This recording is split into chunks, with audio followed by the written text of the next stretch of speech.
Mensimpenikan kepada seluruh aparatur negara, di pusat dan di daerah, termasuk pensiunan PNS, pegawai pemerintah dengan perjanjian kerja, prajurit TNI dan Polri, para hakim saya atas nama Dela.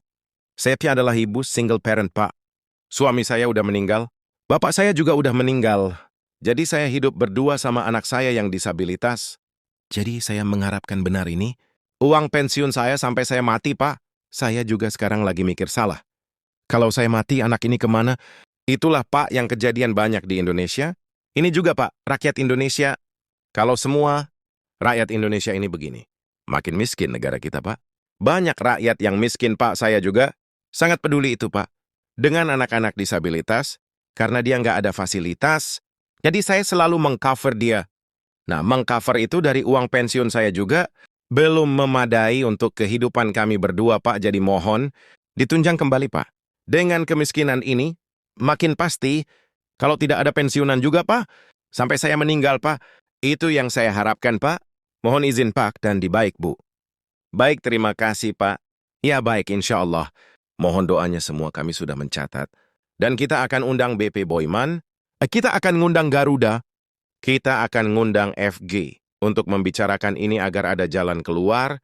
Itu insya Allah pasti kami lakukan, Pak. Pasti kita perjuangkan ya. Nanti hasilnya akan kita sampaikan. Seperti apa? Hasilnya kita sampaikan kepada peroleh Pak Syahrul.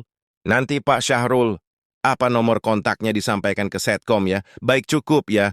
Saya mau kenalin nama saya, Pak Pepinan. Nama saya Pak Ujang Remon.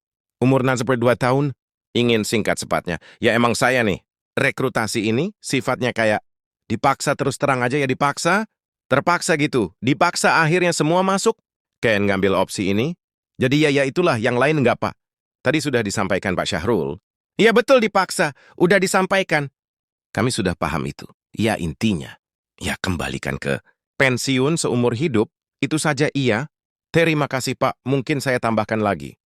Saya banyak menerima Pak.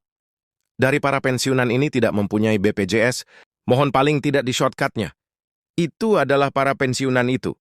Digratiskan BPJS-nya. Jadi tidak membayar BPJS. Ini sampai ada yang minta tolong ke saya obat-obatan. Pak, terus ini sudah ada 3. Seperti itu, Pak. Dan saya anggap, yaitu, catatan yang harus saya siapkan adalah opsi yang Bapak jadikan dasar, yang sudah disepakati dalam bentuk PDF. Dalam fisiknya kemudian keinginan ke depan, narasi pendek itu nanti akan kami serahkan kepada sekretariat, komisi 6 dan juga, kami tetap akan menyerahkan surat keputusan kami, karena kami berbadan hukum, yang mana kami nanti akan kami serahkan kepada Bapak. Selanjutnya kami mohon, kami telah bersurat kepada Presiden, dan sudah mendapat jawaban dari Sekretaris Negara, dan kami supaya ngehubungin BUMN, Pak. Kementerian BUMN sampai siang ini tidak ada menjawab, kami hubungi. Tidak bisa kami datangin, malah kami, seperti mau bahasa kasarnya, kami dihadapkan oleh pengamanan. Sungguh ironis, Pak. Namun ini di periode yang lalu, semoga di periode yang saat ini dipimpin oleh Bapak Presiden, Prabowo Subianto, para pensiunan boom akan mengalami perubahan-perubahan, dikembalikan haknya seperti semula. Dan tidak hanya jiwa. Seraya Pak, kami nitip, yaitu yang di Bumi Putra di Garuda. Korban Bumi Putra juga berjatuhan seperti itu, Pak. Pak Syahrul, terima kasih kepada Pak. Baik, insya Allah nanti kita akan masukkan sebagai catatan, dan itulah yang akan kami perjuangkan kepada pihak-pihak yang memiliki kewenangan untuk menyelesaikan masalah ini ya. Pak Syahrul, terima kasih, Pak. Mohon doa semua Bapak Ibu ya. Insya Allah kami akan perjuangkan. Peran abdi negara kurang diperhatikan. 9 tahun terakhir gaji mereka hanya naik 2 kali dengan akumulasi kenaikan 11% saja. Mestinya gaji ASN guru, tenaga kesehatan TNI Polri, perangkat desa dan pensiunan dinaikkan setiap tahunnya. Karena jika dikaitkan inflasi, gaji mereka sebenarnya terus mengalami penurunan. Ini jelas tidak adil. Kebijakan ini mesti diubah dan diperbaiki.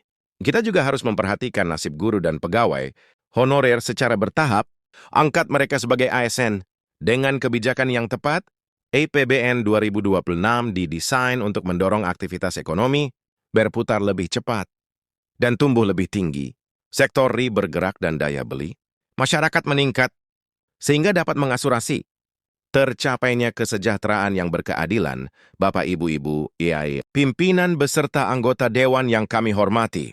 Presiden menargetkan pertumbuhan ekonomi 8% dalam jangka menengah untuk membawa Indonesia menjadi negara maju, negara yang berhasil naik kelas, seperti Korea Selatan dan Singapura, tumbuh rata-rata di atas 7,5% dalam 10 tahun sebelum menjadi negara maju.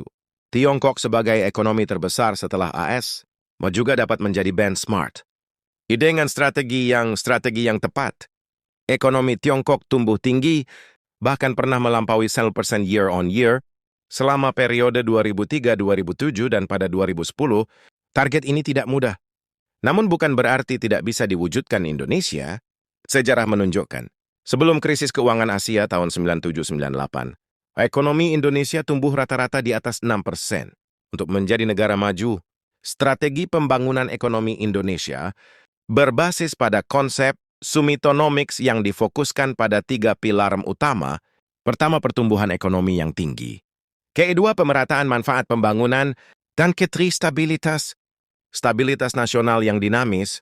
Untuk menjalankan 13 tersebut, mesin-mesin pertumbuhan harus dihidupkan dan dipastikan berjalan selaras, fiskal sektor keuangan dan perbaikan iklimisasi harus sinergis mengarahkan perekonomian Indonesia, menggerakkan perekonomian Indonesia agar dapat tumbuh melampaui 6%.